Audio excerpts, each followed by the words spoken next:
Okay, so we are learning it's a short mimer. Maybe we'll do a second mimer if the time allows. We're learning the mimer, the first mimer we've learned this before, Yigalilon Tame, which is from the Zmiris. We sing this on Shabbos afternoon, or Shabbos lunch. It's from the Rizal. It's Asada L'Sudasa. So it says from the Rizal, it says it's part of the Zemiros, it says Yigalalon Tame, you can reveal the reason of the Besesar Name, the Besesar Name to the 12 Chalas. Name is the Chalas. The Inun Oz Bishmei, that they are a letter in the name of Hashem. Kfula Klusha, double. Both Kfula Klusha is a concept of double and extension.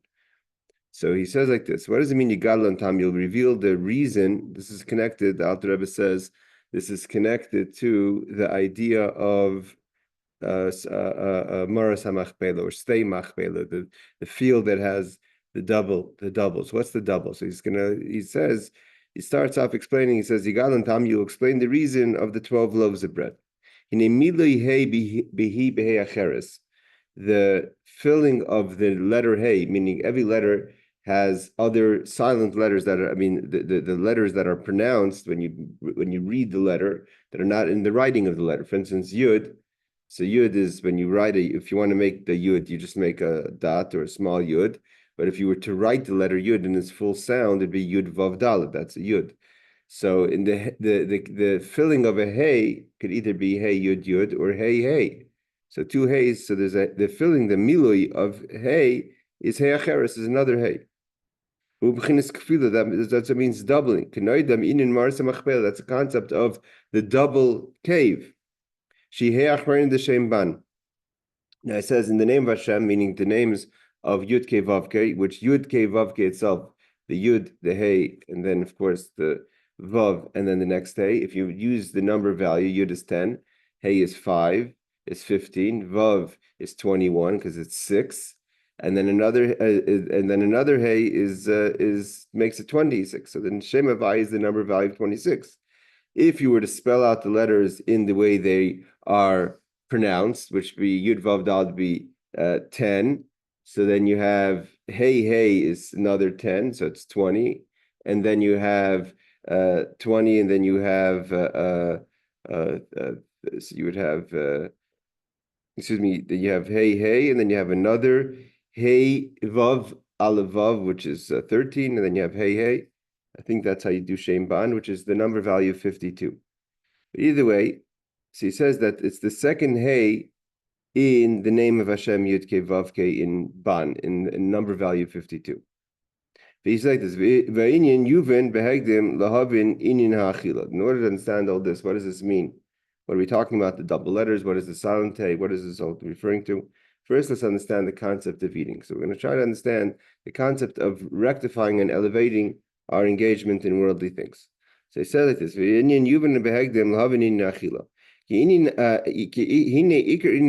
idea of eating, when a person eats, then the food becomes part of the fats and the bloods. And in the blood is the soul, and the vitality, life of the man, of the person.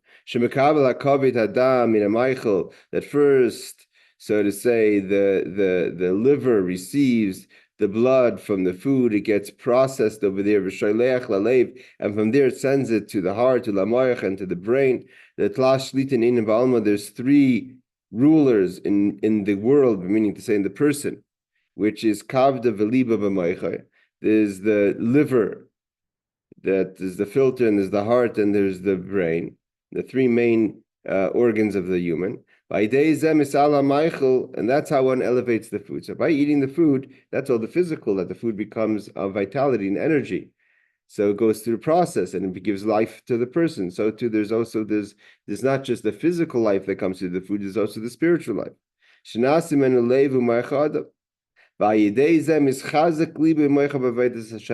a person has the strength, right? So then you could strengthen your heart and your mind in service of Hashem. It's not that just that you should be strong, but you should have a service of Hashem. Should be liba. What does it mean in the person's heart? We have a passion in the heart for the passion, the fire for Hashem. That also comes from the eating. Had a person not eat, the person would be weak and wouldn't have the energy to have a passion for Hashem. Also a person's brain, you could concentrate and contemplate in the greatness of Hashem. That's all the refining. The refining is using the energy. So here we're talking about using the energy as a source for elevation, so a person could do their avodah. That from the food, the person is a person. The person is a functioning person, it means to say. The person is like created from food. But the person's ability to function as a person and to not be tired and to have the energy and to be strong and to be focused comes from the person's ability to eat when a person eats food. And the person's eating of the food helps the person to serve Hashem. He says, however, so there's the struggle. The struggle is, what does it mean, the struggle? That you have to take the food. The food has in it, we're going to see it has psilas, and you have to elevate it to be able to find the energy, and that energy should be a positive energy in a person's service of Hashem. So he says, this is all the way things are in the week. But when a person is holding Shabbos, is then separating is forbidden. One of the things we don't do in Shabbos is separating. Why? Because food is not totally good. Food has in it both the positive and the negative component. And the idea is when a person eats it properly, you're separating and finding the good, the healthy part of the food. And that's like the part of the person that takes the energy, that digests the energy. And the parts that have to be pushed out get pushed out when a person goes to the restroom. But on Shabbos, it's a different type of eating. Bechinas hamshacha comes all from above.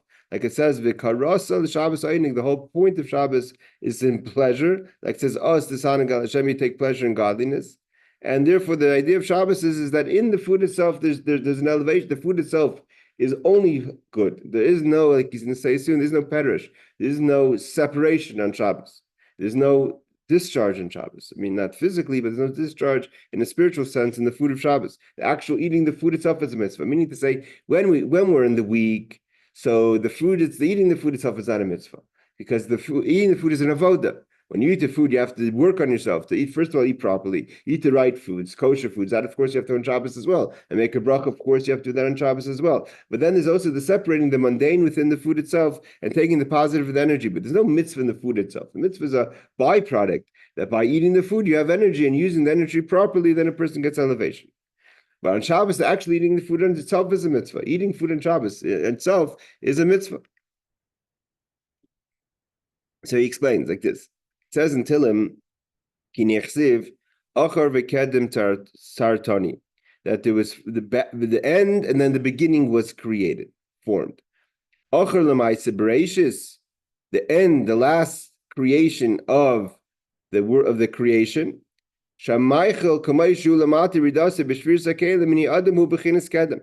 If you look at the person, the way they are in the world and what is stronger, a person is stronger and the kelim and the food is lower. It means that the food itself, we look at food needs the person, so to say, not, Chassidus, we've learned many times different ways of looking at this, but there's from different places of perspective, meaning in theory, if you look at it in what's God's kavanah, what was God's purpose in creation, that man is higher than food. After it came through the breaking of the vessels. So a person is kedem, person comes first. Because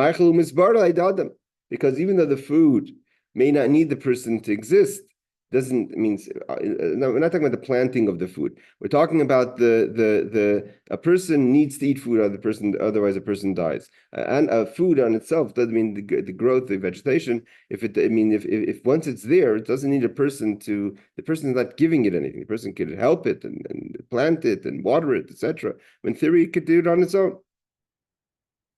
However, that's all as far as the food goes in its existence. But to have an elevation that the food should become holy, so the misbar, the beer has to be done by a person. So in that way, person is higher than the food. But that's only the way it is in this world. But the way things are at the source, and this is the reason why food sustains a person, is Nifnei Melech Nifnei Meloich Melech Yisrael, before there was a king by the Jewish people. Meaning to say before there was the concept of avodas habirurim, that humans have to come and refine and elevate the world, is that there was, before that, there was the world of Tohu, the world of chaos. And like it says in Parashat Vayishlach, that the kings of Esav, which represents the world of Tohu, the world of chaos, the source, at its source, the food where the vegetation comes from, comes before the kings of Israel. But when they were here, after they were created, there was death, there was negativity. They died and they lived and they were kings. There was separation. There wasn't a continuing of the energy, because it was a negative force. But at the end of the day, it comes first. And therefore, its root, food, comes before the person. Like we learned many times, food gives life to the person. Why? Because it has in it from its root. It's connected to a high level of vitality, and therefore it can sustain a person. And a person needs to take that energy from the food. Because again, a person there's the thought process, and then there's the actual. In creation itself, vegetation came first. And we have the first, second, third, fourth, fifth day. Only in the middle of the 6 days, humans created. So first, a person comes last. Means in the source of energy, person comes last. Therefore, a person needs to eat the food. The food had to be there for the person to live. What would happen if it would be in the reverse? If Adam was created on the first day and the food came on the last day, he would starve for 5 days if he would survive. So the person needed to have the food ready for them. Adam and Chava needed the food ready for them. Like it's brought down, Hashem created the Adam and Chava like a person who's invited to a ready meal, because otherwise you have nothing to eat. So then in that way, food comes first. That's at its source. That's why a person sustains from the food. But the food itself, the way it is here in this world, while it has this life force, it can't change. It can't be elevated. And the elevation, that's in that way a person comes first. Adam is kedem, he comes first with the kavanah, because it's the person's ability to take the mundane and make it spiritual. So that's all in the week. Shabbos, so in the week is the engaging of the food, and therefore the food has to have the birurim, has to have the elevation by humans. Shabbos, Shuzman, Aliyas Ha'ilim, but on Shabbos the worlds go up to its root. Then the food goes up to the way it is in its source. And that's why the breads were breads that were cycled on the Shabbos. That's one of the 12 breads were changed every Shabbos. So on the 12 breads that means that the 12 breads that were in the base of Mikdash and the Mishkan and the tabernacle and the holy. And then right opposite the menorah and right outside the Oren was the table that had the 12 breads. So that represents the concept of the food of Shabbos. And the food of Shabbos is elevated. And therefore the food of Shabbos it's at its root. And at its root, it doesn't need fixing. So it's just the way it is at its root, and it's on a much higher level. And that's the idea. So this is the idea he says before. He started off to understand the idea of eating. So we have the difference between eating. He explains the difference between eating on Shabbos and eating in the week. Eating in the week is engagement, where a human, so to say, is higher than the food, and a person has the ability to elevate the food. On Shabbos, the food is at its root, and because the food is at its root, therefore it's a mitzvah just to eat food, because at its root, food is higher than a person. Food was created first. Now he goes into that's not just a difference; it's a difference also in. So that's a difference in Shabbos. Means it's a difference in Zman, the difference between the time of Shabbos and the time of the week. Now we're going to go the difference between the person themselves, the nefesh. There's 2 types of people that eat. It means there's a person in general that's a tzaddik, and the tzaddik is already beyond elevation, beyond birurim in themselves. The person has already, he or she, been refined to the level of tzaddik, and at the level of tzaddik, they're eating like a way of Shabbos. That's why it's a tzaddik is called Shabbos. So the Gemara says that. And a person who's a Beinani or a Rasha is eating in a way of a struggle, of challenge. So now he continues. The righteous person eats to the satisfaction of their soul, because everything's already elevated. They're already refined. They don't need this. There's no birurim. There's no fighting within themselves. There's 2 types of eating. So there's 2 times of eating, and there's in the nefesh, in the person, 2 types of people that are eating. A way of satisfaction. Why? Because all it is about the good, the positive. The second level is if the person is a Rasha, meaning anyone who's not a tzaddik. Rasha doesn't mean a bad person. A Rasha means a person who's engaged in the struggle. So bet in Rishayim, the stomach of the Rishayim is lacking. Because the soiver nafshi, what does it mean a person eats, a tzaddik eats the satisfaction of their soul? So he says, Hu chayis hanefesh abal memayla. It's all about the spirit of the soul that's connected from above. There's no struggle below. And therefore, it's like a way of eating on Shabbos. So the tzaddik, when the tzaddik is eating, he or she is always eating in a madreg of Shabbos. Everything is already elevated. There's a connection that with the root of the food, with the root of the tzaddik. Better and showing why is the stomach of the wicked, meaning the wicked, someone who's not a tzaddik again. It's a voda of the Beinani of Tanya and the Rasha of Tanya. The Rishayim are living the way things are externally, the way the food comes down after the broken vessels. And they need, when they use the energy of the food, and they have to make choices. It means it's not just that the food itself has in it the positive and the negative. There's the energy also. It's the tzaddik always, any energy that the tzaddik takes in from eating food is a positive experience. The tzaddik takes in food, and the tzaddik is using energy only to serve Hashem. The person who's below a tzaddik, who struggles, could use that energy for something negative. If you're going to eat food and not serve Hashem with that, so you're bringing the food even lower than it is at a sort of say a parv, at a middle level, at a place that could go anywhere. You're bringing it to something negative. So therefore, he says, "That's the way things are externally. But when they eat and they make the right choices, and it's not a guarantee that they will, is mivarim mihem, and therefore they could elevate. And there's chayil bala v'yikeenu. There's eating. This bala means swallowing, and also spitting out, because if the separation is within them themselves, the separation is also in the energy that they're eating, and therefore they're engaging in the food that has goods and bads in it. So they eat, they swallow, and they also have to spit out the negative. If you're eating the food the way it is in this world, a food has in it a pleasure, and in that pleasure, if you're going to use it for the negative, you're going to take an energy that's going to go towards negative things. Shushar Shaklipa, that starts the taiv itself. Now, again, we've learned before in Chassidus, in the Mammar of Alter Rebbe, there's nothing, the taiv, the fact that there's a pleasure in something itself is not a problem. It's when the pleasure is being applied to something negative. If a person is going to take a pleasure that they have and you apply it to something negative, so therefore, that's why he calls it, it's a Sharisha Klipa, it's the root of Klipa. Because it's not necessarily Klipa right away. But if you're going to use the taiva for something bad, so then you're going to, it means a person who's able to take a taiva, something that's pleasurable, and to use it to elevate it to a holy experience, that's okay. And now when a person eats the food, so here we're talking about the same food. It's not like the tzaddik is eating a different diet than the Rasha. And it's not the tzaddik eats chicken and the Rasha eats meat or fish or vegetables, whatever. Same food, but the food itself has two sides to it. Just like we said, there's the food on Shabbos and the food in the week. The tzaddik is connected to the food at its root. So even if he's eating the carrots or the food or the fish, whatever the food is, the vegetation or the animal, it's connected at the root of the food. But the Rasha himself and herself are not there. So if they're not there, so the parts of the food that they're approaching are also available. They can take the negative parts of the food. That's why every food has a pleasure. If that's the root, that's something can go negative. Of klipos.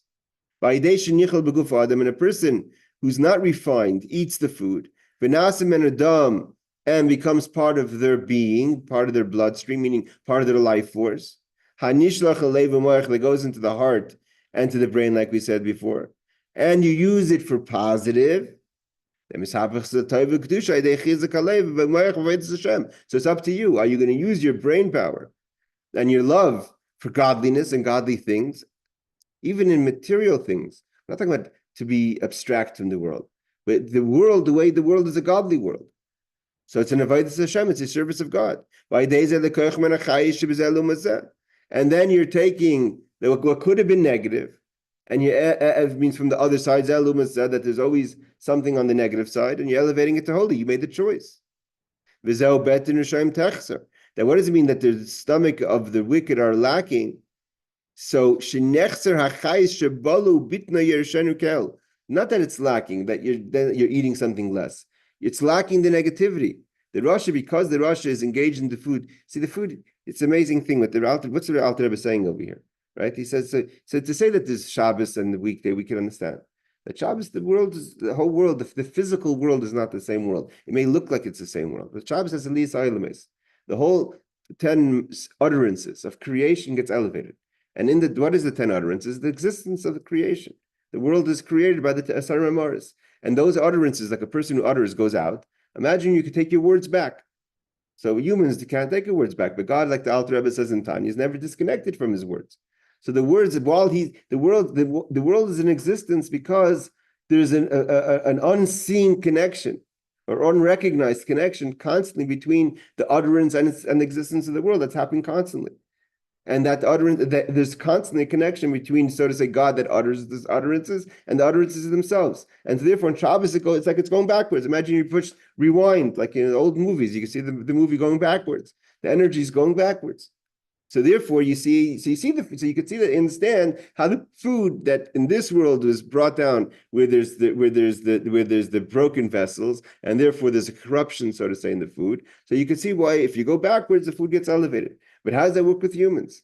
How could it be that the same food during the week also that you're gonna have? It's not talking about a time. It's not a time thing. That the same food for a tzaddik is absolute holiness, is the seiva nafshay, and for the wicked, so to say, the person who's out in the world struggling with worldly things, is not refined yet, not elevated. The level of tzaddik is in a way that techsa, that the food itself is different. So the food, so to say, is a reflection on you. It's like a mirror. If you are the tzaddik, so then you're engaging in the food like Shabbos. You're seeing you're connected to the food the way it is at its root. If you are a non-tzaddik, let's call it. So if you're a non-tzaddik, it's like a mirror. The food reflects you, so the food is like you. If you're struggling, the food is struggling. There's two parts of the food, and it's your choice to take that energy, make the right choices. Then you're elevating the food, and then you're going to take away techsa. You're taking away. It's lacking the possibility for negative energy. Now he says, so like we said before, the idea of, again, this is Torah Or. Torah Or is shorthand, meaning to say there's a lot of deep ideas that in other Mammarim would be explained very much at length, like these two concepts of the difference between, and also we have the third difference, not that he mentions it here in this Mammar, the idea of when the Mizbeach eats something and when the Kohanim eat something. And in the last week we talked about the angels, how the angels eat something, how would humans eat something. That's why Avram stood over the angels. So he says like this: when a person eats in the week, she is beer. So both the person is engaging in refinement, and the food has to be refined. So that's a comparison of the Rasha who's lacking, and therefore there's a lacking in the food. The food itself is in a level of struggle. Shabbos is like the eating of a tzaddik. Because the food is elevated at its root. There's no refinement. There's no refinement in food when there's no on Shabbos. That's why Shabbos beer is aser. Why? What does it mean? Shabbos beer is aser. On Shabbos, it's forbidden to separate things, right? Just like you're not allowed to take a fly out of your wine. You're not allowed to separate things on Shabbos. It's one of the 39 malachs of Shabbos. Why? Not just because you're not allowed, because there is no separation on Shabbos. Shabbos is beyond separation. When a person separates on Shabbos, he or she is doing a mundane thing on Shabbos. Shabbos, the world is elevated, so there's nothing to separate.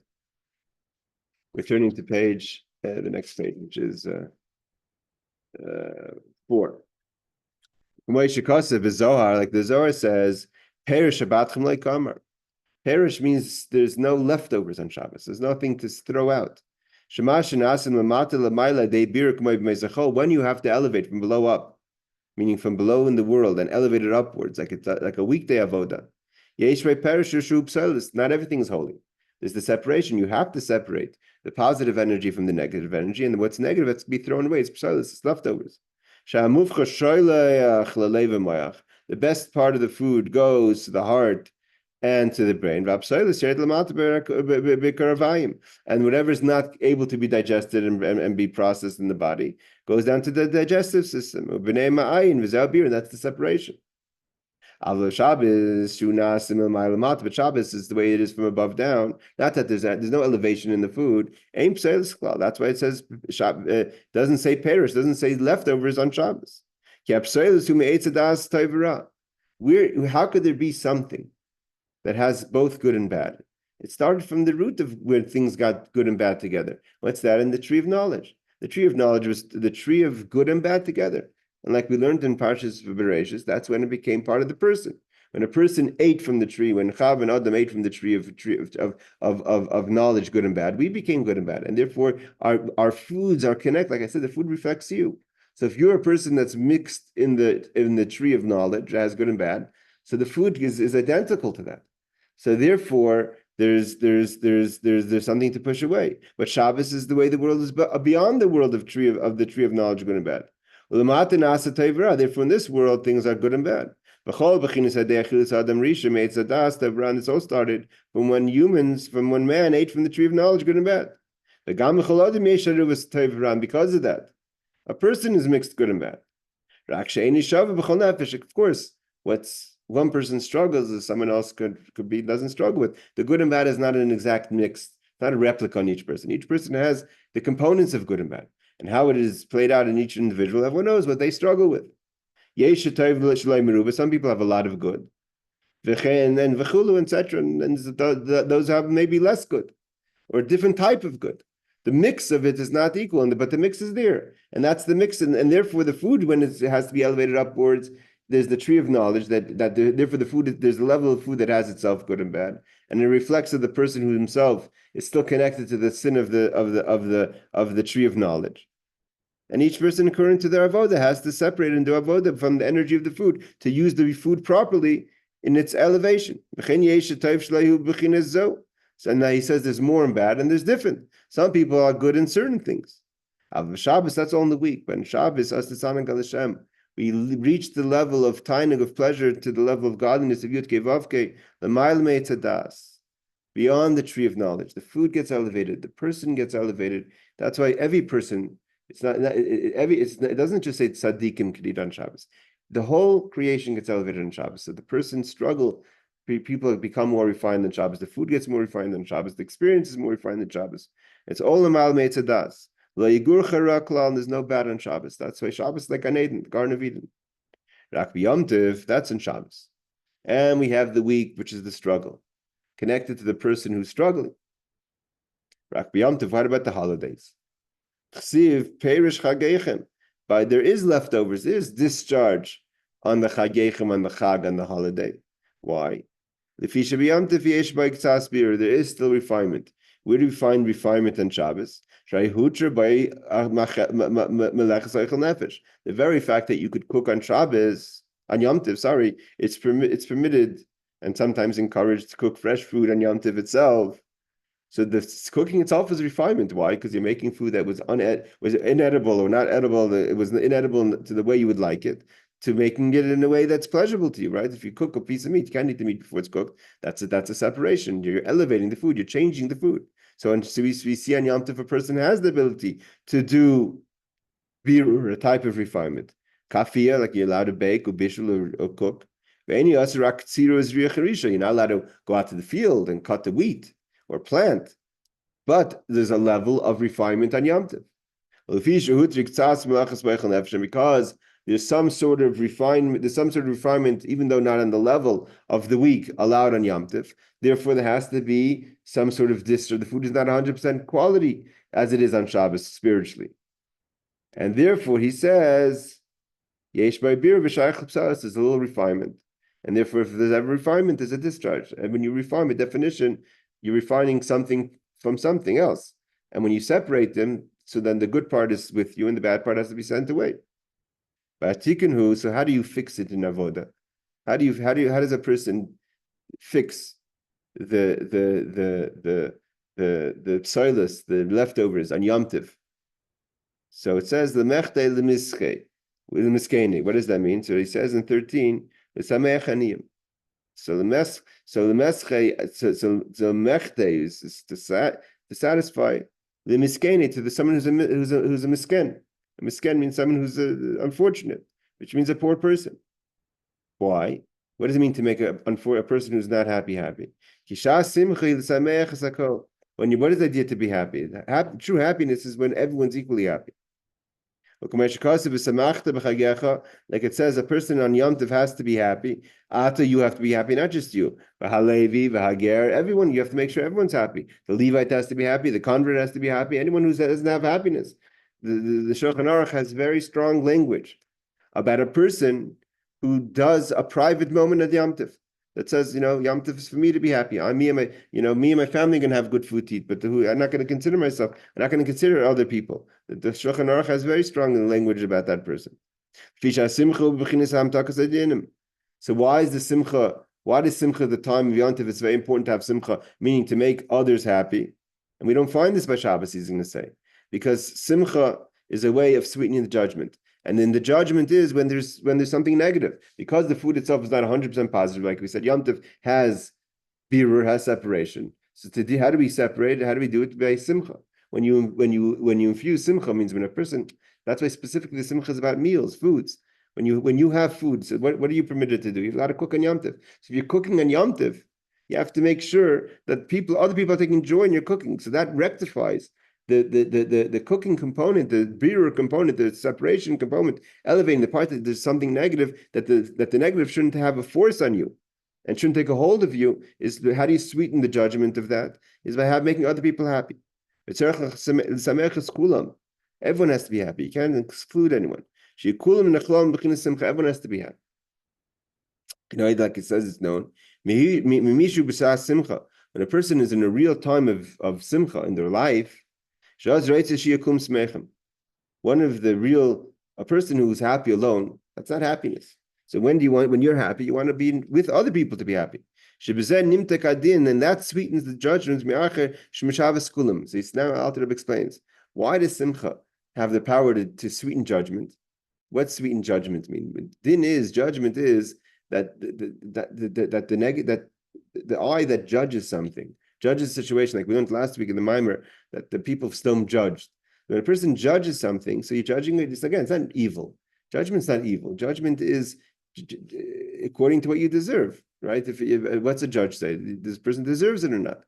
So how do you get out of, how do you sweeten that kind of attitude of judgment?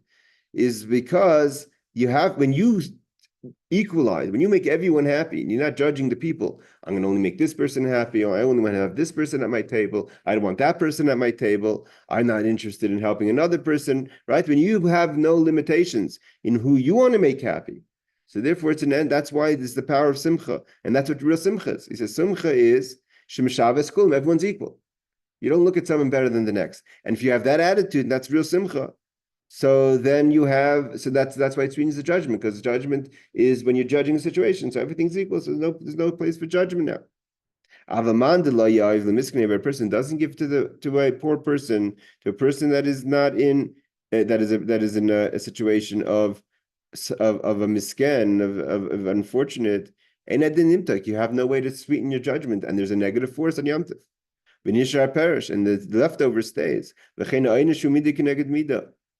So Hashem says that what's the punishment? The punishment is measurement for measurement. Perish. Right? It's brought down. What happens? The leftovers is what you get. Because why? Because you created leftovers. If you create leftovers by not sweetening the judgment, so then you end up getting leftovers. What happens to leftovers is 5%.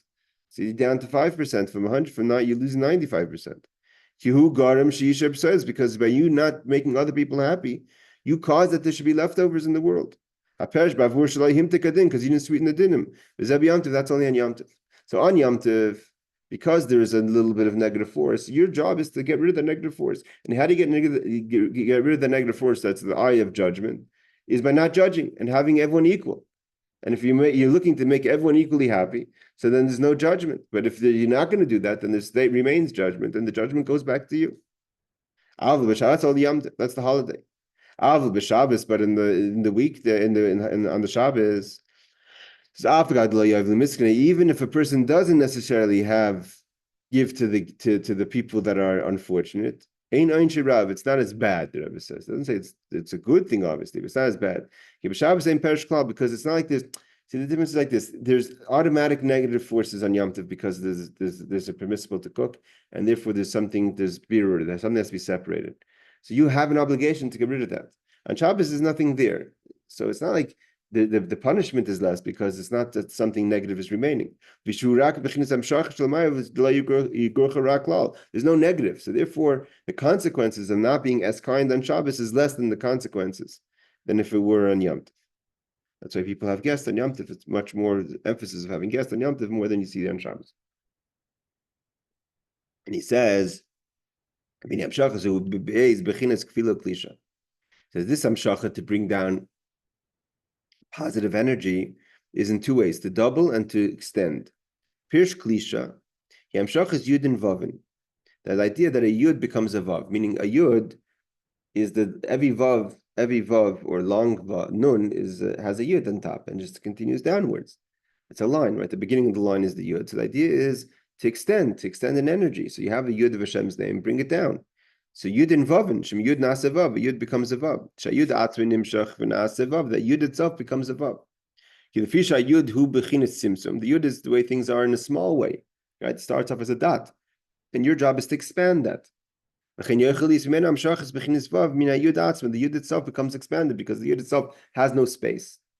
So here he's saying he's going to go into the difference between, we said before that the silent hey is the continuation of the hey, but a hey has a space, right? The hay has a space. So if a hay has a space, it's not the dimensions is different. So in order for you to expand sure what that is. In order for you to expand a hay is for you to it has to be in three-dimensional, right? So it has to go, it expands the other way. So he says like this. So the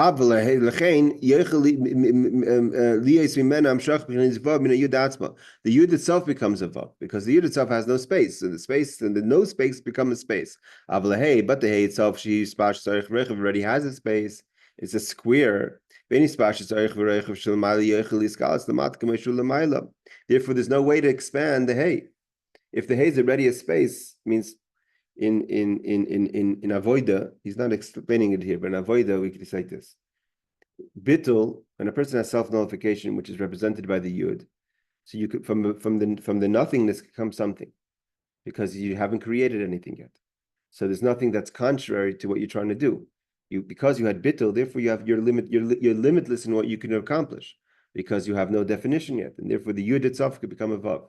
But if hey is already yesh something, like hey is bina, yesh misha ayev, you already love, so you're already defined. You can't come from something to something else. Yesh mi yesh.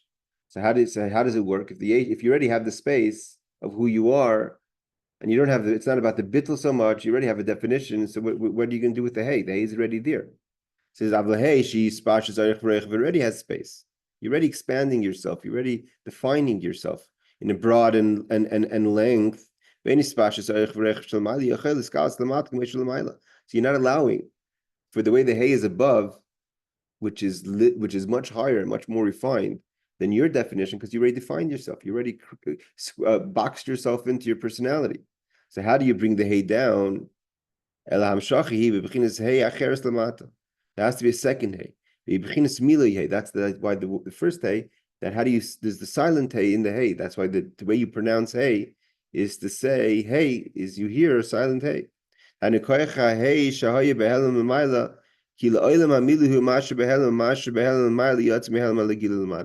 idea is only that the hay, which was concealed before because it wasn't revealed, is you're trying to reveal it. That's a big chiddush.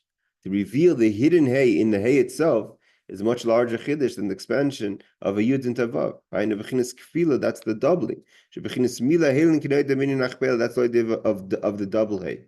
So, but the Alter Rebbe is basically saying, if I'm understanding it correctly, and that's the more the avoid of the Baal Tshuva, the avoid of the Rasha, the avoid of the person who's already that's eating. So in order, there's much stronger avoid that you can't just connect to expand to something that was to take a small yud and to bring more light into the world. You have to kind of within your character that you already have a character, so you have already the definition who you are. You know your struggles, and in that to turn that around and to make that into holy, that's a big avoida. To turn the silent hay, the hidden hay, and make that your reality. That's a transformation, not an extension, not an expansion, but a transformation. That's all the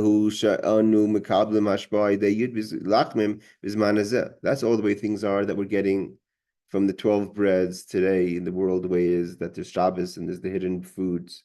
That's all now. But in time of Mashiach, we're going to be revealed to us the reason, what's behind. What's the real reason behind the 12 loaves. It won't have to have a silent and revealed hay. Why? Because the hay, the way it is above, will be down here in this world. Means when you don't know the reason for something. So there's the hidden and there's the revealed. The revealed is I see the 12 loaves. What's the reason behind the 12 loaves? That's a time, that's the reason behind it that we don't understand. That's the hidden hay, because again, it's very hard to transform a revealed hay into a hidden hay, or to reveal the hidden hay in the revealed hay. But in time Mashiach, he says we're gonna have the background story of everything. Yigal on time, we're gonna have the reason. So then, like it says, everything's gonna be one. It's gonna be such an elevation in the world that the reality and the beyond reality is going to be all in a way of revealed. And this is a complicated mimer, but the concept of it is the avodas Hashem we have in our avodah here, and to be aware of the silent hay that's within us, at least that, to know that there's a silent hay behind our reality that's in the same space, so to say, but it's there, and you have to try to reveal it to the best you can, and try to transform yourself to the best you can. Till the days of Mashiach, B'karav Mamish. All right, Shikoyach Reb Shimon, and those who are on YouTube, Laila Tov, take care.